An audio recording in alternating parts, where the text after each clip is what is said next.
Chers élèves, voici maintenant la correction de l'exercice 63.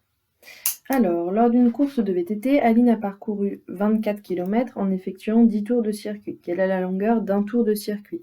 Donc, pour avoir la longueur de un tour, je dois diviser par 10. Donc, 24 divisé par 10, le chiffre des unités 4 doit devenir le chiffre des dixièmes. Ça fait donc 2,4 km. Un tour correspond donc à 2,4 km. Question B. En mettant 10 ficelles de même longueur bout à bout, on obtient une longueur de 6,5 mètres. Quelle est la longueur de chaque ficelle? Pour avoir la longueur de une ficelle, je dois diviser par 10. Donc, je divise la longueur par 10. Le chiffre des unités devient le chiffre des dixièmes, donc 0,65 mètres. Ce 0,65 mètres, on va le convertir en centimètres et ça fait donc 65 centimètres. La conversion n'était pas demandée, je vous demande de l'écrire dans votre cahier. Et si vous ne vous souvenez plus des conversions, vous refaites le tableau des conversions, bien sûr. Question C. 100 boîtes de conserve identiques pèsent 54 kg. Quelle est la masse d'une boîte? Donc 100 boîtes, 54 kg. Pour avoir la masse d'une boîte, je divise tout simplement par 100. 54 divisé par 100, le chiffre des unités doit devenir le chiffre des centièmes, donc 0,54 kg. Comme tout à l'heure, je veux que vous écriviez la conversion. 0,54 kg, ça correspond à 540 grammes. Donc, chaque boîte a une masse de 540 grammes. Question D. Un carton de 1000 stylos identiques coûte 900 €.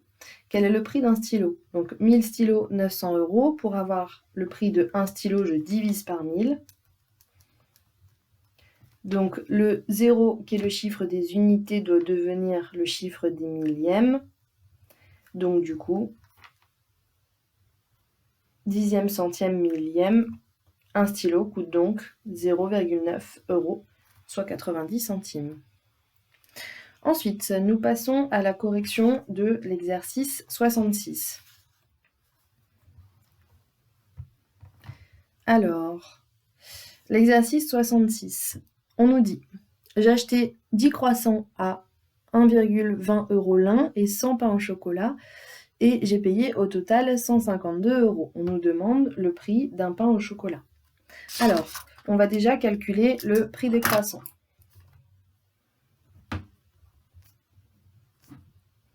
Donc, on nous dit que chaque croissant coûte 1,20 € et j'en ai acheté 10. Donc, je fais 10 fois 1,20, ce qui fait 12 €. J'ai donc payé 12 € pour les croissants. En tout, j'ai payé 152 €. Donc, je vais faire la différence, 152 moins 12, pour savoir le prix des pains au chocolat.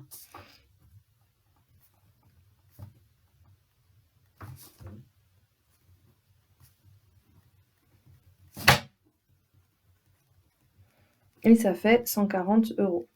J'ai donc payé 140 € pour les 100 pains au chocolat.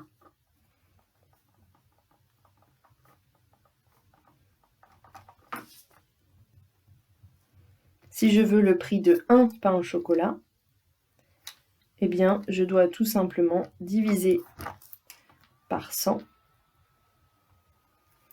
Et je divise aussi le prix par 100. Le chiffre des unités, le 0, doit devenir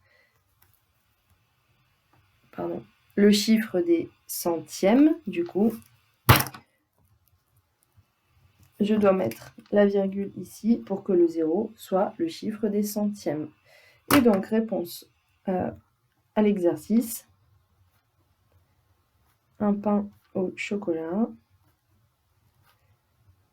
coûte 1,40 €. Voilà.